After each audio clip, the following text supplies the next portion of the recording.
Vamos agora refletir sobre a palavra de Deus. Isaías 1:1. Depois nós vamos lendo alguns outros textos. A maioria de vocês está com uma versão da Bíblia chamada NVI. Eu vou ler numa versão aqui um pouquinho diferente, para que o texto fique um pouquinho mais claro para a gente. Mas você vai conseguir acompanhar. Leamos, palavra de Deus diz assim: Estas são as visões de Isaías, filho de Amós, acerca de Judá e Jerusalém. Ele teve essas visões durante os anos em que Uzias, Jotão, Acás e Ezequias eram reis de Judá. E o texto prossegue: Ouçam, ó céus, preste atenção, ó terra, assim diz o Senhor. Os filhos que criei, dos quais cuidei, se rebelaram contra mim. Até mesmo o boi conhece o seu dono, e o jumento conhece o cuidado do seu senhor. Mas Israel, o meu povo, não conhece o seu senhor. O meu povo não reconhece meu cuidado por ele. Ah, como é pecadora esta nação, sobrecarregada pelo peso da culpa. São um povo perverso. Filhos corruptos que rejeitaram o Senhor, desprezaram o Santo de Israel e deram as costas para ele. Por que continuam a trair castigo sobre vocês? Vão se rebelar para sempre? A sua cabeça está ferida, o seu coração está enfermo. Estão machucados da cabeça aos pés, cheios de contusões, vergões e feridas abertas. E não há ataduras nem óleo para dar alívio. A sua terra está em ruínas, as suas cidades queimadas. Estrangeiros saqueiam os campos diante de vocês e destroem tudo que vem pela frente.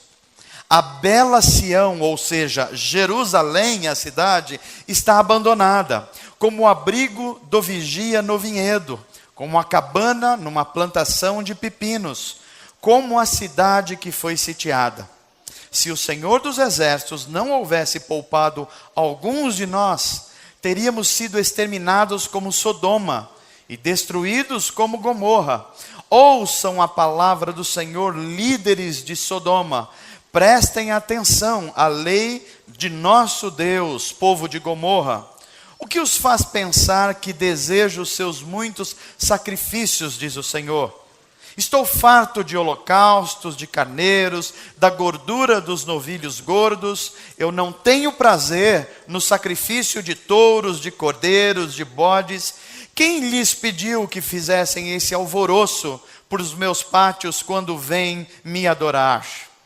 Parem de trazer ofertas inúteis. O incenso que oferecem me dá náusea.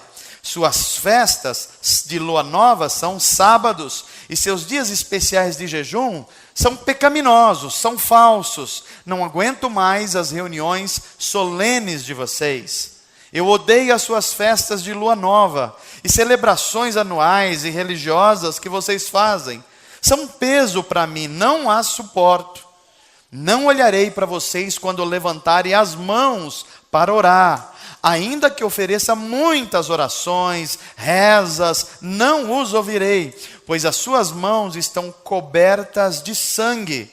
Lavem-se, limpem-se, renovem seus pecados de minha vista, e parem de fazer o mal. Aprendam a fazer o bem, e busquem a justiça. Ajudem os oprimidos, defendam a causa dos órfãos, lutem pelos direitos das viúvas. Eu cheguei no verso 17. Agora Deus se volta para a nação de Israel e com um olhar de ternura chama Israel para o seu abraço e arrependimento. Olha que curioso, verso 18. Venham, vamos resolver esse assunto, diz o Senhor. Embora os seus pecados sejam como o escarlate, eu os tornarei brancos como a neve. E embora sejam vermelhos como o carmesim, eu os tornarei brancos como a lã. Se vocês estiverem dispostos a me obedecer, terão comida como fartura. Se, porém, se desviarem e se recusarem a ouvir, serão devorados pela espada. Eu, o Senhor, falei. Agora dá um pulo e vá ao capítulo 5 do mesmo livro de Isaías. Capítulo 5. Nós vamos ler a partir do verso 8. 5, 8. Diz assim: agora Deus está falando para a nação de Israel. Por que é que eles estão experimentando esse sofrimento, essa agonia toda? E diz assim um texto: ai de vocês, que aflição espera vocês, que compram casas e mais casas, campos e mais campos, até não haver lugar para outros, e vocês se tornarem os únicos donos das terras. Mas eu ouvi o Senhor dos Exércitos fazer um juramento solene.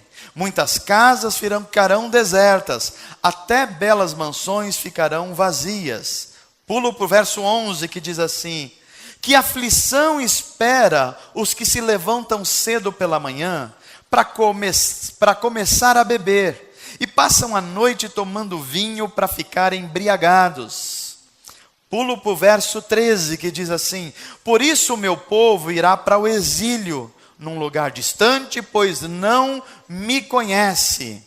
Agora vamos ao verso 18. Que aflição espera os que arrastam a sua perversidade com cordas feitas de mentiras, que arrastam atrás de si o pecado, como quem puxa uma carroça, zombam de Deus e dizem: anda logo, toma uma providência, Deus. Queremos ver o que o Senhor é capaz de fazer, que o Santo de Israel realize o seu plano, pois queremos saber o que é. Verso seguinte, o 20, diz assim: que aflição espera os que chamam o mal de bem e o bem de mal, a escuridão de luz e a luz de escuridão, o amargo de doce e o doce de amargo. Que aflição espera os que são sábios aos próprios olhos e pensam ter entendimento. Que grande aflição espera os que são heróis em tomar vinho e se gabam de quanta bebida conseguem ingerir, porque eles aceitam subornos para deixar o perverso em liberdade e negam justiça ao inocente. Portanto, assim como o fogo consome a palha e o capim seco se desfaz a chama, as suas raízes apodrecerão e as suas flores murcharão, pois rejeitaram a lei do Senhor dos exércitos e desprezaram a palavra do Santo de Israel. Agora você vai ao capítulo 6, verso 1, que diz assim, palavras de Isaías: no ano que o rei Uzias morreu, eu vi o Senhor, e o Senhor estava sentado em um trono alto, e a borda do seu manto enchia o templo. Acima dele havia anjos serafins, cada um com 6 asas.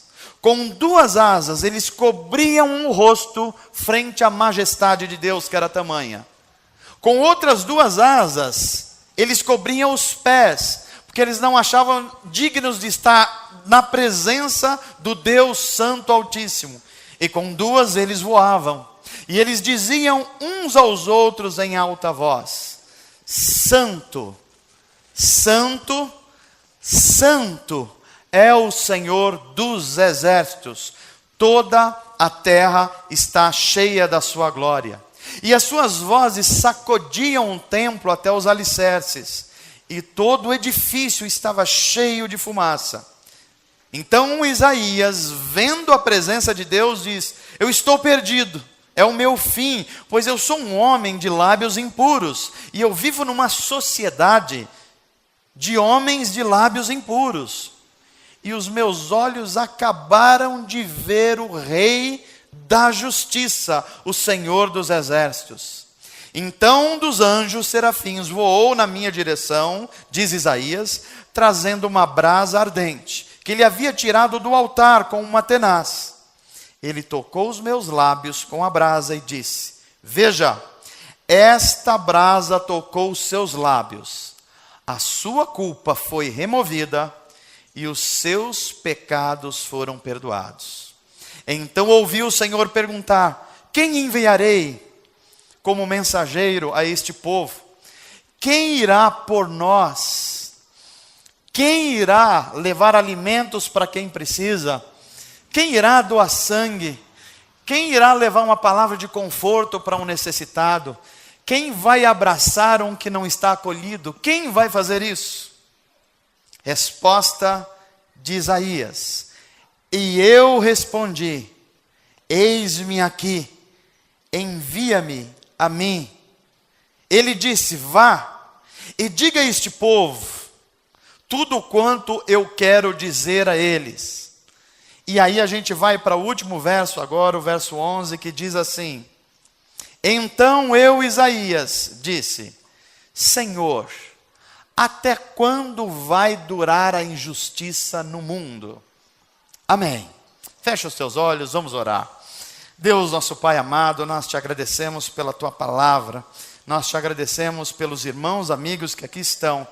Pedimos que o teu Espírito Santo ilumine as nossas mentes, aqueça o nosso coração, e que nós tenhamos apenas olhos, ouvidos e coração para a tua palavra, porque ela sempre viva, ela sempre é eficaz. Transforma-nos nesta noite, leva-nos a uma compreensão de quem tu és, para que, compreendendo quem tu és, a gente se compreenda a nós mesmos e compreenda a nossa missão de vida. Que a gente possa revisitar a profecia de Isaías e ver a grandeza do teu chamado para cada um de nós.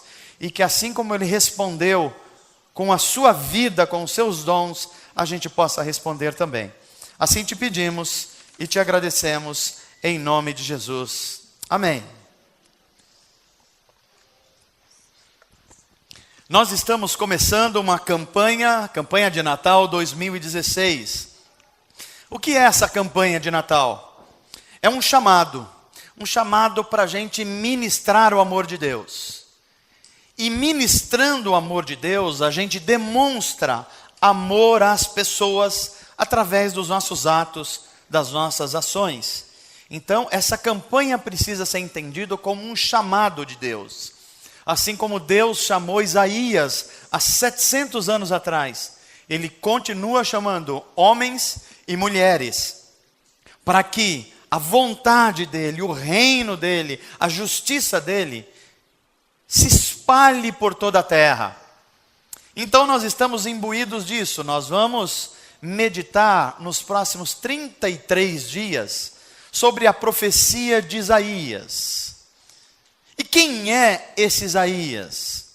Isaías é um profeta que viveu num tempo e num contexto social muito parecido com o nosso.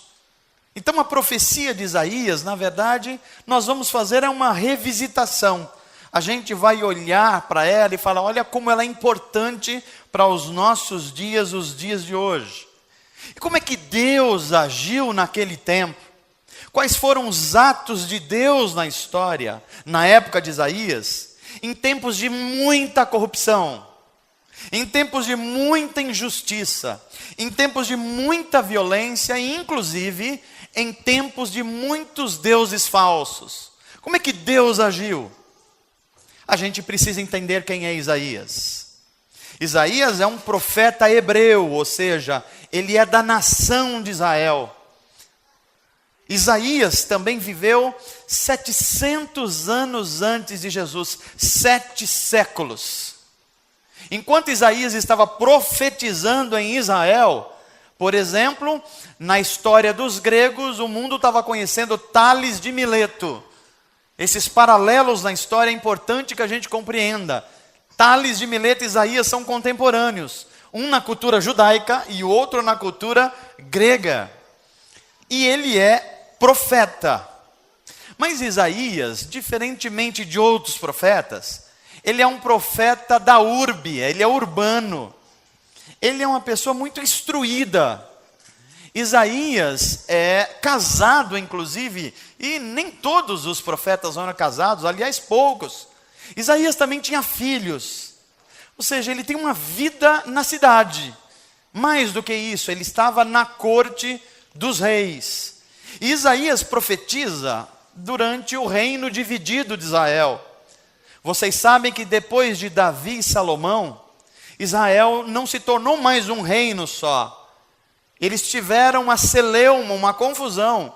E 2 tribos foram para um lado, foi chamado Reino de Judá, e ficou no sul. E 10 tribos se juntaram e foram viver no norte, chamado Reino do Norte, ou simplesmente Reino de Israel. Reino do sul, Judá; Reino do norte, Israel. E ele profetiza no meio dessa divisão. Isaías faz parte do Reino do sul, Judá.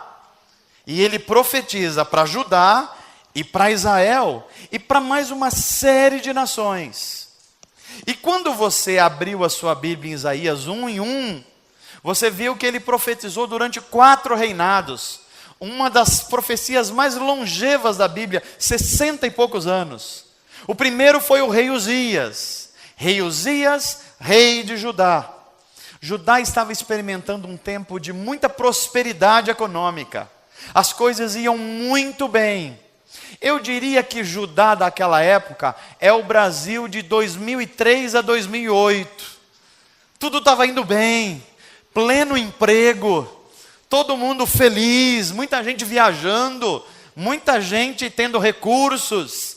Era o nosso Brasil, reinado de Uzias. Mas você vai perceber que em Isaías 6, Isaías vai dizer assim: no ano que morreu o rei Uzias, mudou tudo.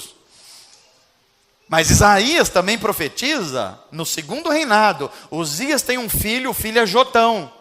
E Jotão herda o governo do seu pai, mas a prosperidade não está mais lá. Eu quase chamei o Jotão de Dilma Rousseff aqui, quase. A prosperidade já tinha ido embora e ele ficou com algumas confusões para resolver. E aí o Jotão também passa o reinado dele e entra um rei chamado Acás.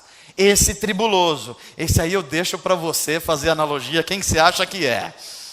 Mas ele faz uma série de confusões e decisões erradas, e o reinado dele não vai bem.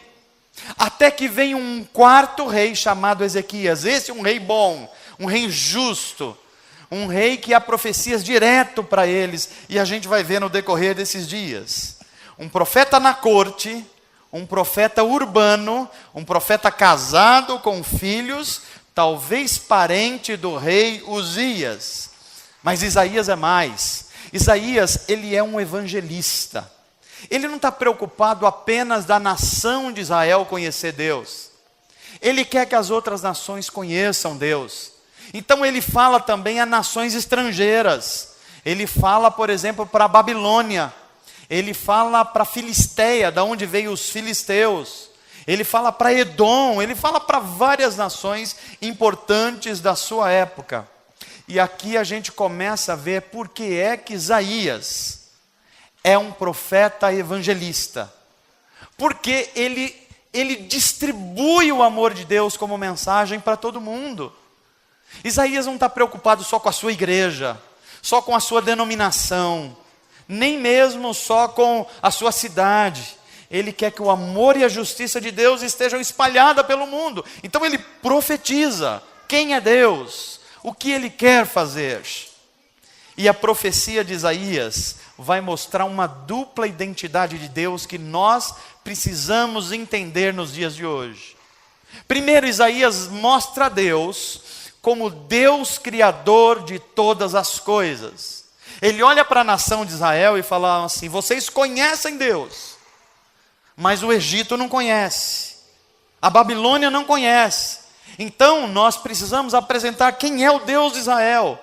E quem é o Deus de Israel? É o Deus de toda justiça, porque Ele criou todas as coisas, e Ele controla todas as coisas, e não tem nada que está fora do controle dEle. Isso é uma identidade de Deus. Mas Deus tem uma outra identidade em Isaías. É o Deus da aliança. Se no Deus Criador nós temos um Deus que, por ser justo e santo, Ele ministra juízo sobre as nações que são injustas, do outro lado nós temos um Deus da aliança de amor por Israel. Um Deus que está sempre dando oportunidades. Um Deus que sempre está chamando ao arrependimento. Um Deus que a gente precisa conhecer. Às vezes a gente só conhece uma identidade de Deus, ou outra identidade de Deus. Mas o Deus da Bíblia, o Deus de Isaías, é o Deus que é tanto o Deus criador, como o Deus da aliança. Ele chama a gente para uma vida de justiça, mas Ele é capaz de falar também: você precisa se arrepender, e se você fizer isso, eu te abraço de novo, eu coloco você de pé de novo, para você caminhar de novo. Esse é o Deus da profecia de Isaías. Um Deus que tem uma ira santa contra o perverso, contra o injusto, e exerce juízo na história. Mas um Deus também que derrama graça sobre o arrependido, sobre o perdido, sobre aquele que quer reconstruir a sua vida. Esse é o Deus da profecia de Isaías. Juízo e consolo. E você que começou a ler o livro de Isaías, você vai perceber algo muito interessante. Do capítulo 1 ao capítulo 39, Deus vai mostrar para a nação de Israel e as outras nações por que o mundo está do jeito que está. Por que tem tanta perversidade? Por que tem tanta violência? Por que tem tanta corrupção? Do capítulo 1 ao 39, você vai ver Deus falando a todas as nações da circunviança, a Israel, falando aos seus profetas, aos governadores de então. Deus está mostrando por que é que o mundo está do jeito que está. Mas a partir do verso 40 até o último verso, que é que número, gente, que nós falamos aqui domingo? 66, é o mesmo número de livros da Bíblia. Deus se levanta agora trazendo consolo para a nação de Israel. Se vocês se voltarem para mim, eu vou perdoar vocês, e eu vou trazer a prosperidade para vocês de novo. Eu vou trazer reis justos sobre vocês. A nação de vocês vai experimentar prosperidade de novo. E mais do que isso, vocês serão meu povo e eu serei o vosso Deus. É essa profecia de Isaías. Agora que você já entendeu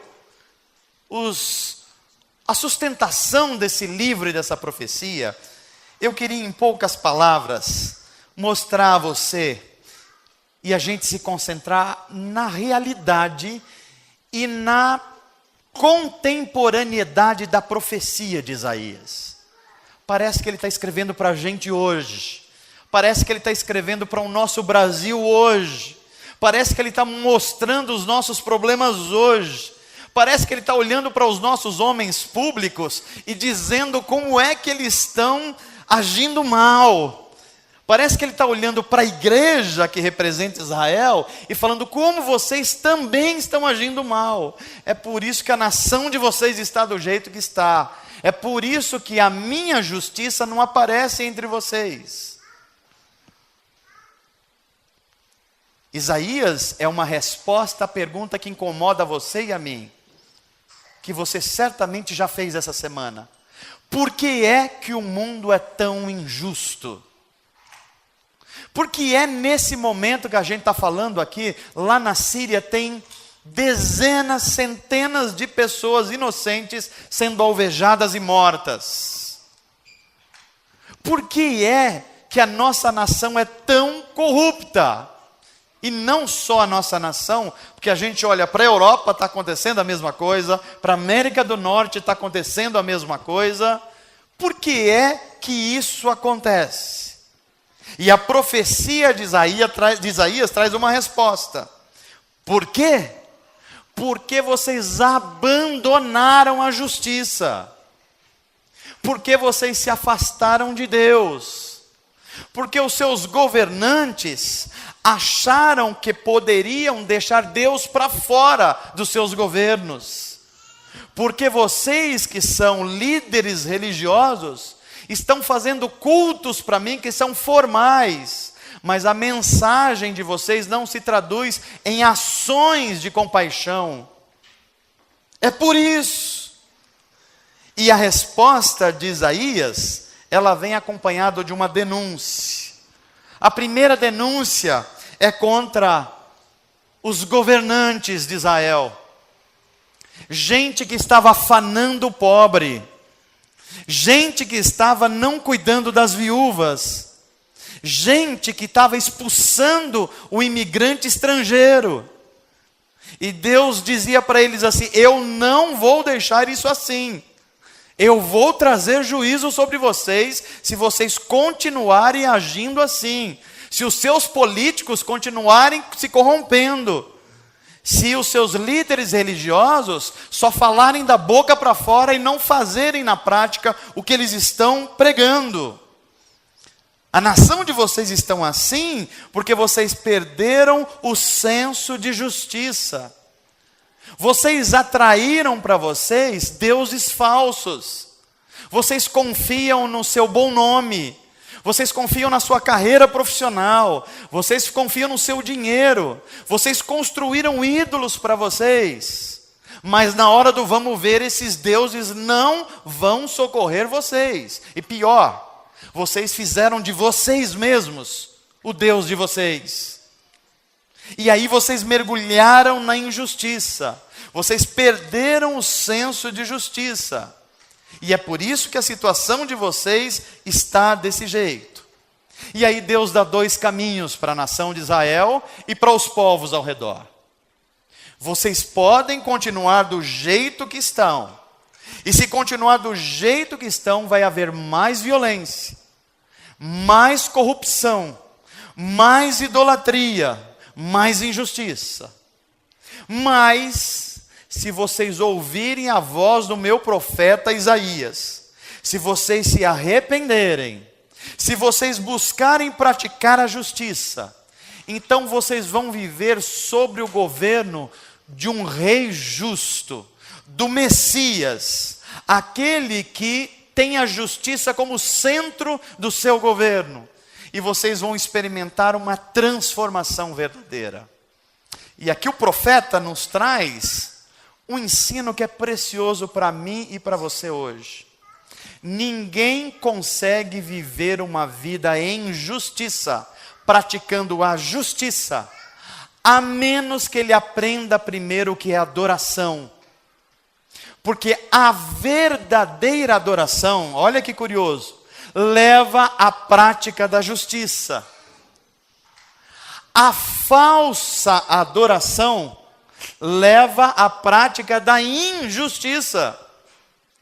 Era o que estava acontecendo em Israel.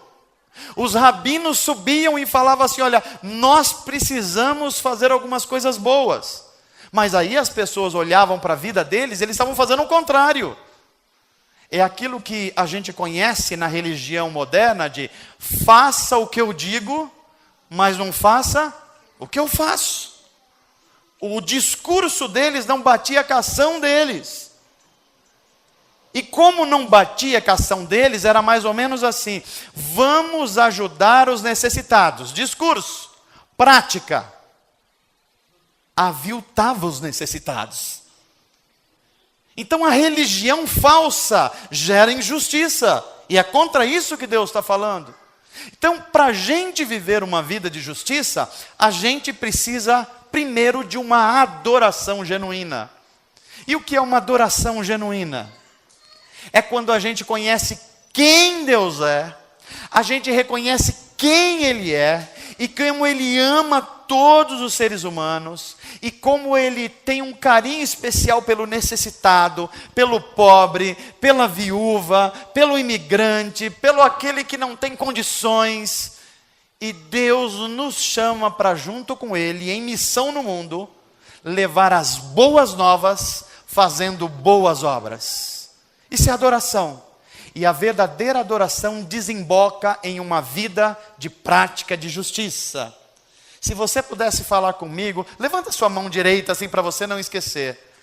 Diga assim: a prática da justiça depende de uma adoração genuína.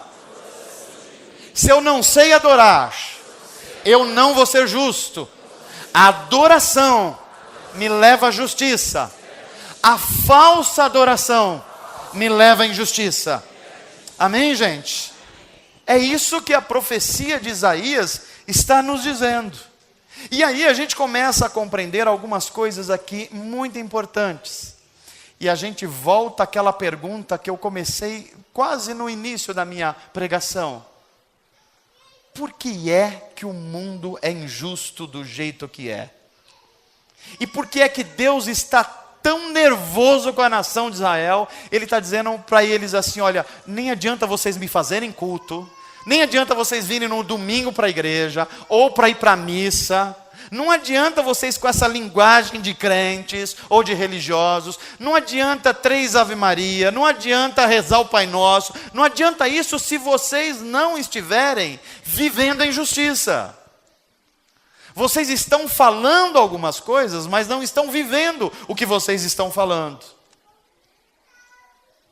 E aí, o Isaías vai dizer assim: para vocês mudarem essa história, eu vou dar a vocês um Messias. E um termo que vai aparecer na profecia de Isaías o tempo todo: eu vou dar a vocês o Santo de Israel, um rei de justiça. E a partir deles vocês vão começar a viver uma vida que pratica a justiça. Por que esse termo justiça na Bíblia é tão importante? Por que a Bíblia fala tanto nessa palavra? Porque justiça, poderíamos dizer, é o ambiente de Deus.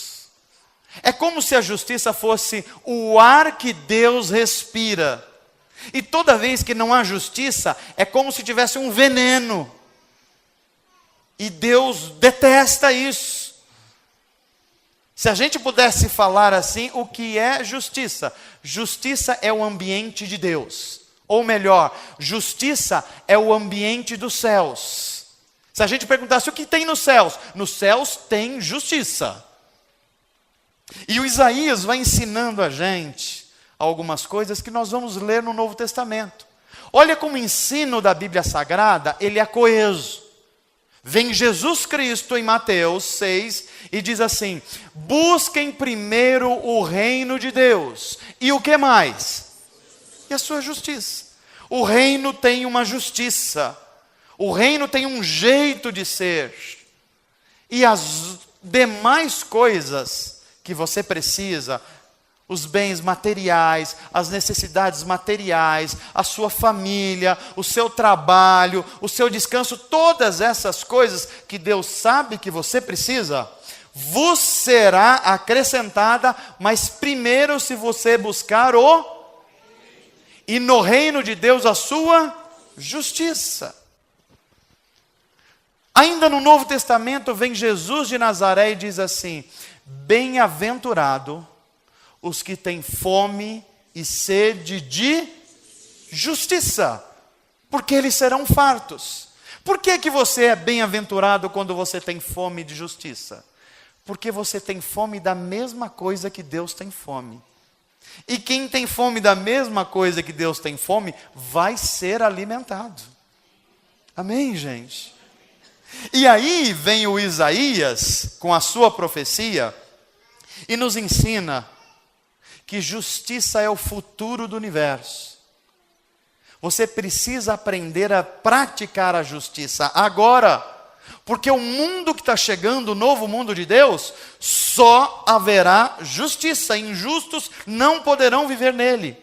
Pedro, o apóstolo, vai dizer assim: e a promessa dele, que está chegando, é que virá novos céus e nova terra, onde habita o que mesmo, gente?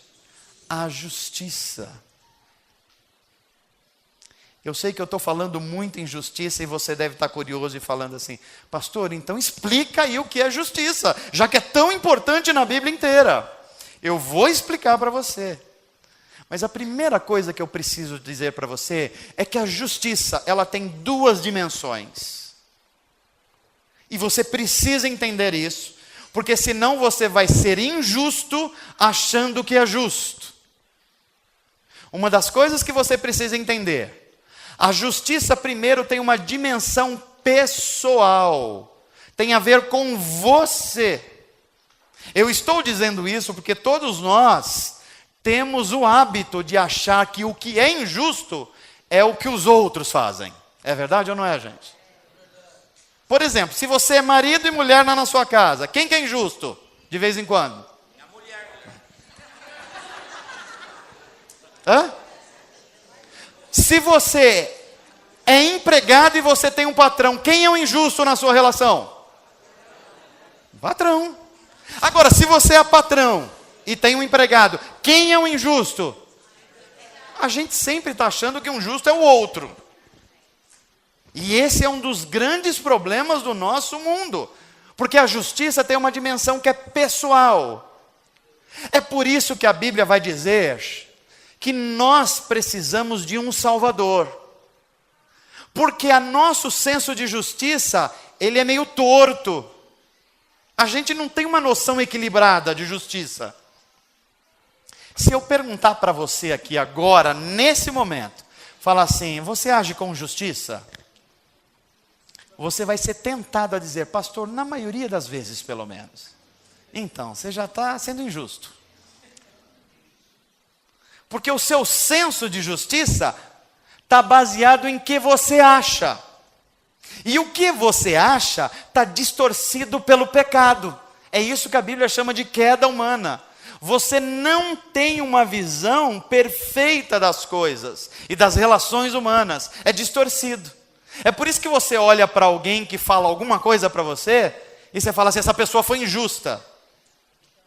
E às vezes ela nem foi injusta. Às vezes ela falou uma verdade mesmo. Às vezes ela falou uma coisa até boa para você, mas a sua visão de justiça está distorcida. Então, primeiro nós precisamos ajustar o nosso senso de justiça. O ser humano sozinho não faz isso. Você precisa de uma ação de Deus em você. É por isso que a Bíblia Sagrada vai dizer que quando você vai para Jesus Cristo, quando você o recebe como Salvador, Deus muda a inclinação do seu coração. Olha que coisa linda.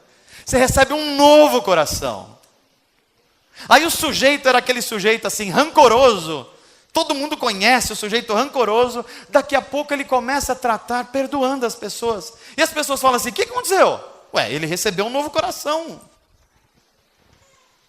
Aí você vê um sujeito orgulhoso, que não olha para ninguém, não conversa com ninguém. Mas aí aconteceu algo nele e ele mudou. Agora ele abraça todo mundo. Agora ele respeita todo mundo. Agora ele encoraja todo mundo. O que aconteceu? Ele recebeu um novo senso de justiça, um novo coração.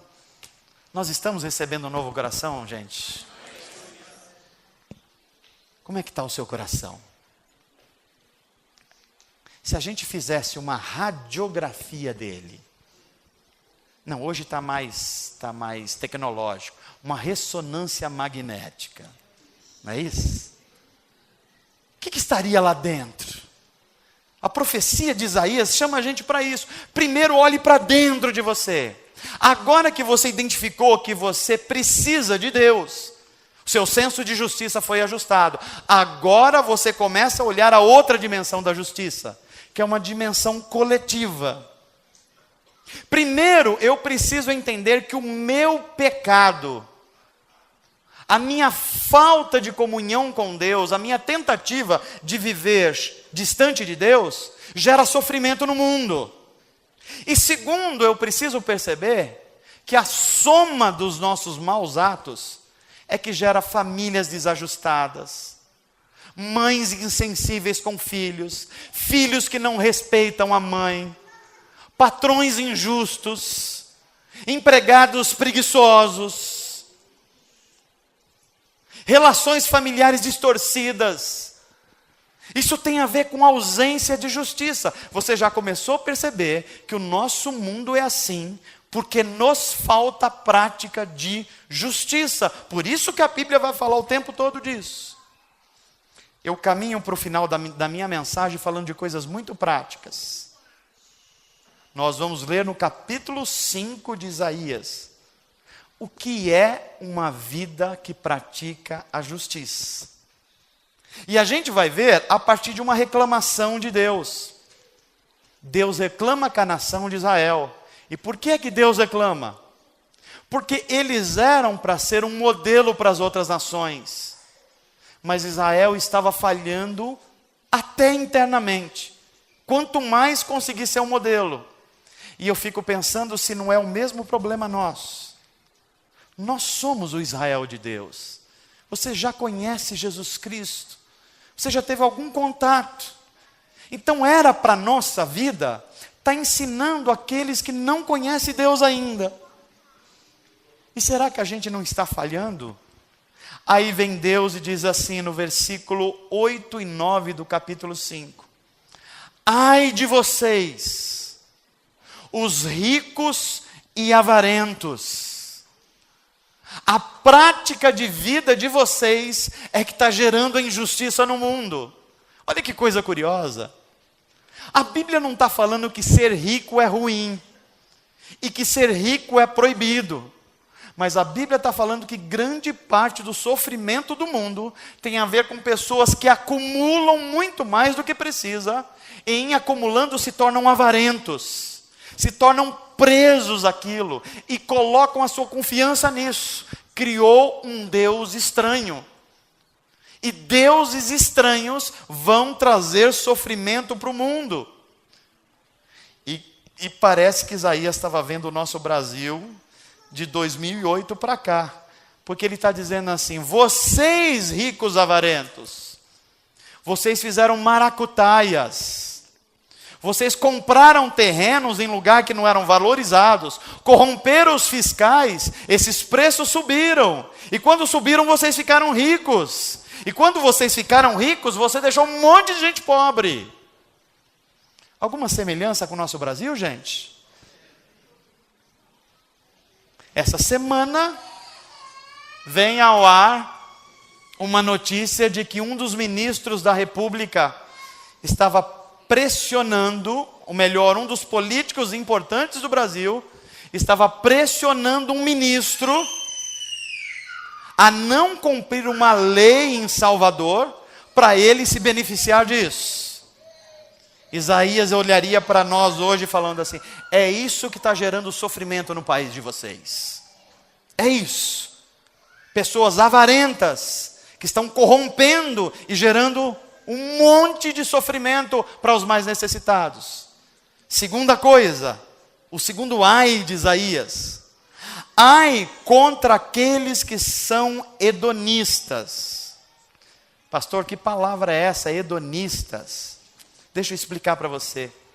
Hedonista é aquela pessoa que ela não tem controle sobre si mesmo, e ela vive escravo de um prazer. Isso é um hedonista. É aquela pessoa que não sabe comer. Ela come até ficar mal. Conhece gente assim? Conhece, né? Isso gera sofrimento. É aquela pessoa que não sabe aproveitar um feriado. Ela tem que beber até encher a cara e ser um estorvo para a própria família, para a vizinhança e para a comunidade inteira. Esse é o hedonista. O hedonista é aquele que vive preso pelos seus próprios prazeres ao custo do sofrimento do outro. Hedonista é aquele que é prisioneiro da fama. Ele quer ter os 5 minutos de fama, custe o que custar. O hedonista é aquele que é preso pelo poder, ele que está perto das pessoas que têm poder, e ele vai se corrompendo. O hedonista é aquele que acha que uma experiência que satisfaça sexualmente ele ou ela vale qualquer coisa. E o Isaías está dizendo assim: é por causa disso que o sofrimento está vindo sobre vocês. Isso é injustiça, e vocês deveriam estar combatendo a injustiça com a prática da justiça.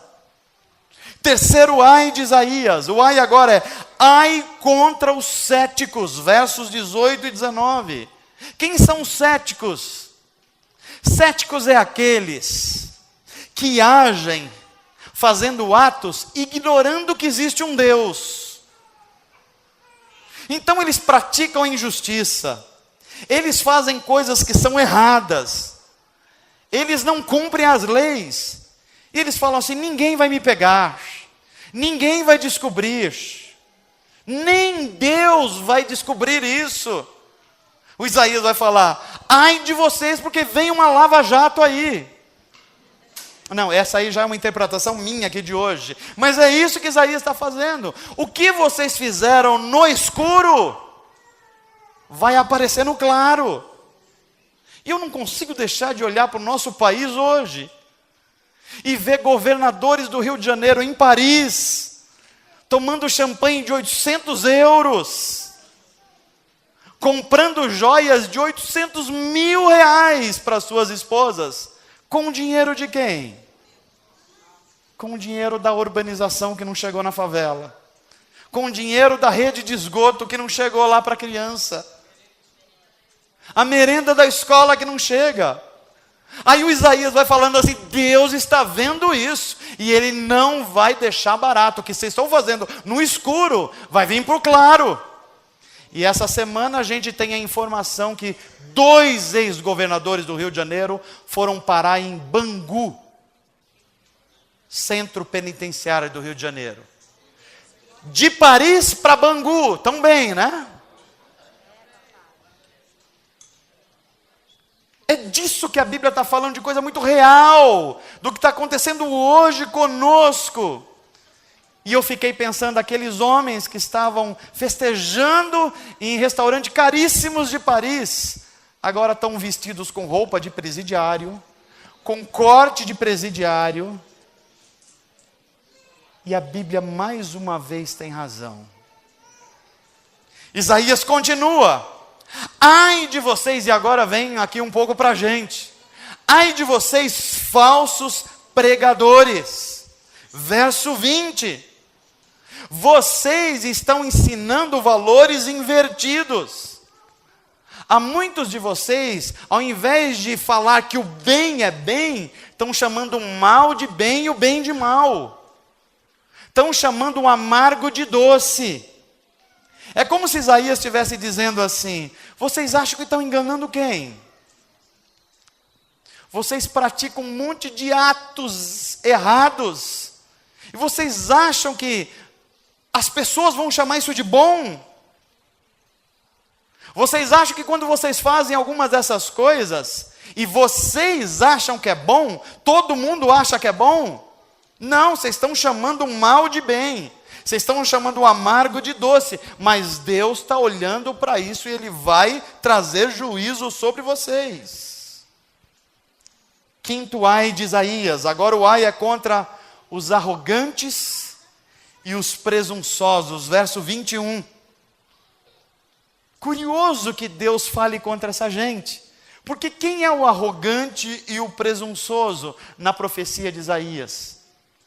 É aquelas pessoas que são sábios aos próprios olhos. Eu não sei se você conhece pessoas assim, mas pessoas assim causam grande prejuízo onde estão. Porque veja, a pessoa que é sábio ao seu próprio olho, ela não tem defeitos, tem? Convive com uma pessoa que acha que não tem defeitos. Vai trazer sofrimento ou não vai? Vai, porque essa pessoa não se deixa transformar. Sempre ela está certa. Sempre ela tem razão. E quem sempre está certo e sempre tem razão, não precisa ser transformado. Agora imagina um pai que é assim na sua família. O que acontece com a sua esposa e com seus filhos? Imagina um patrão que é assim, o que acontece com seus empregados. Agora é triste. Imagina se é um empregado que é assim, o que acontece com o seu patrão, manda embora. Porque ele não vai ficar tolerando isso. E aí tem sofrimento espalhado para tudo que é lugar. O Isaías fala assim, vocês precisam não se imaginarem sábios aos seus próprios olhos. Em outras palavras, no português do século 21, linguagem Manô, baixa a bola. Menos. Você não é tudo isso, não. Você é um ser humano necessitado, menos. Você não sabe tudo o que acha que sabe. Você não é tão bom quanto acha que é. Você precisa dos outros. Você precisa compartilhar a sua vida. É o que o Isaías está dizendo. E eu chego no último ai, caminho para o final da minha mensagem. Ai contra os juízes corruptos e a violação dos direitos humanos, versículos 22 e 23. Olha a palavra de Deus para essa gente. Juízes na Bíblia, ele não quer dizer apenas o juiz que a gente está vendo no judiciário. Juízes na Bíblia são os 3 poderes: executivo, legislativo e judiciário. O legislativo faz as leis, o executivo aplica as leis e o judiciário julga as leis. É para essa gente que Isaías está falando.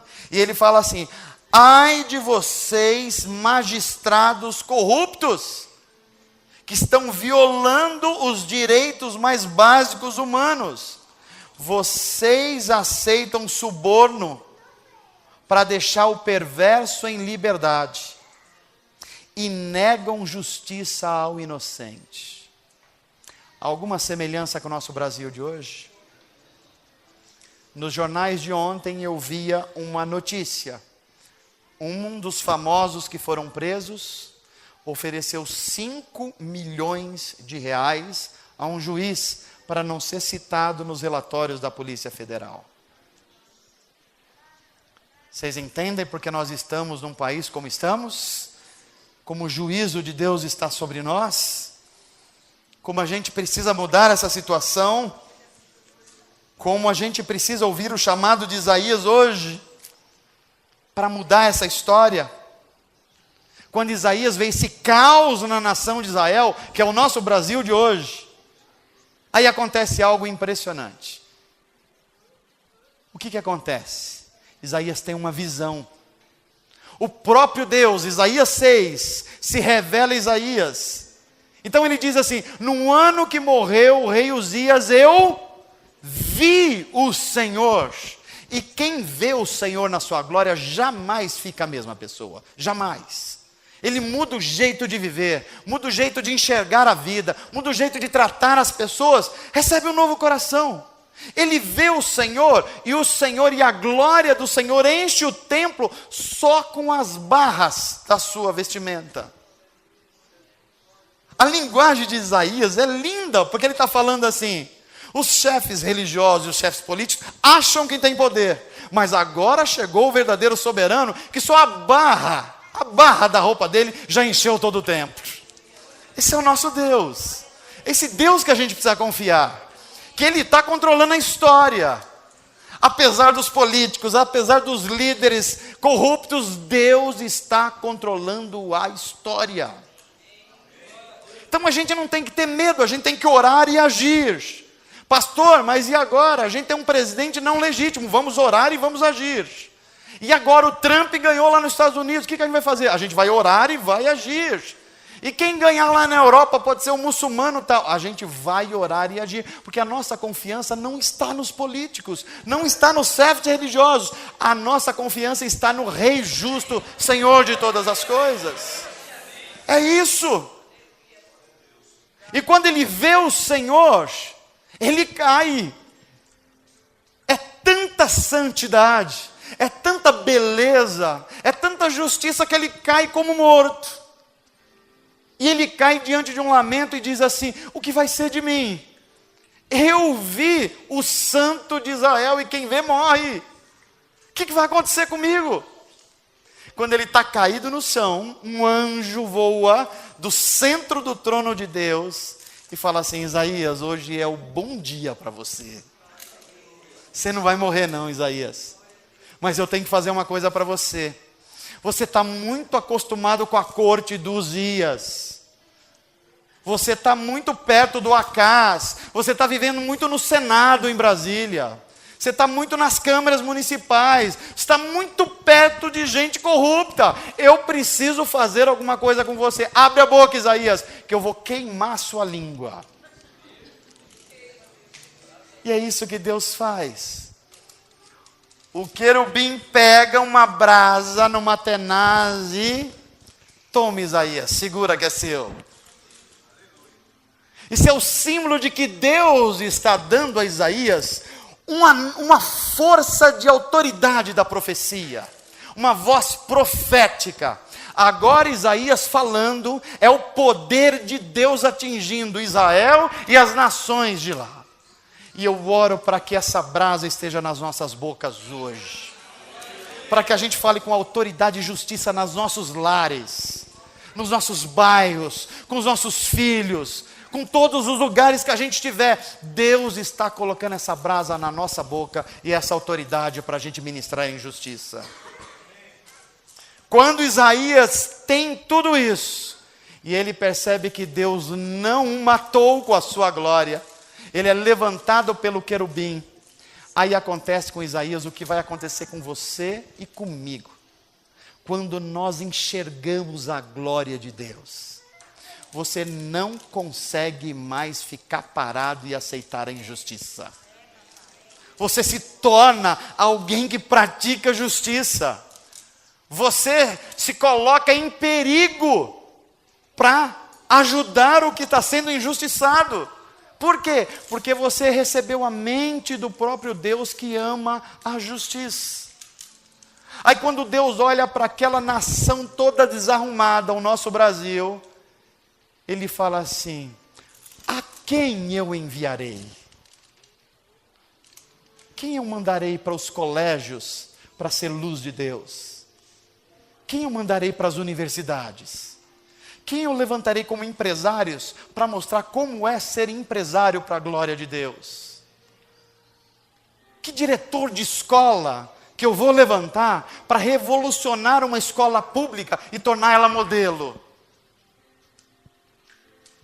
Que homens públicos eu vou levantar para curar a cidade? Quem é que eu vou chamar? E quando Isaías ouve isso, ele diz assim: Senhor, eis-me aqui, envia a minha vida para praticar a justiça. Essa pergunta de Deus está diante de mim e de você aqui. Quem é que Ele vai enviar? Você pode estar vindo para esse culto a primeira vez, e você já está tendo um chamado de Deus. O chamado de Deus para mudar a sua família, para mudar os seus relacionamentos, para ser um agente de justiça, portanto um instrumento de Deus. E quem anda muito com Deus, começa a odiar a injustiça e amar a justiça. Prova disso, você pega o versículo 11 lá de Isaías, você lê na sua casa. Isaías agora cheio de Deus, cheio de amor pelas pessoas, cheio da santidade de Deus, agora ele começa a questionar a Deus. Olha que coisa linda. Quem estava com medo de Deus, agora começa a questionar Deus. E diz assim: Senhor, até quando vai ter injustiça no mundo? Olha que coisa linda. Ele que não tinha se envolvido com isso, agora ele está tão envolvido com Deus e com a justiça que ele começa a incomodar. Quando é que vai mudar isso? Se no seu coração tem esse santo desejo de lutar contra a injustiça e a favor da justiça, então Deus vai honrar essa força que está no seu coração. Você não está sozinho, você está com o próprio Deus. E você, quando está com Deus, é maioria, meu irmão. Não tem rei Senaqueribe que ganhe de você. Não tem nações filisteias que ganhem de você. Por quê? Porque o santo de Israel está com você. O rei de justiça está com você. É por isso que você deve amar a justiça, andar pela justiça, praticar a justiça. Porque fazendo assim, você está parecido com Deus.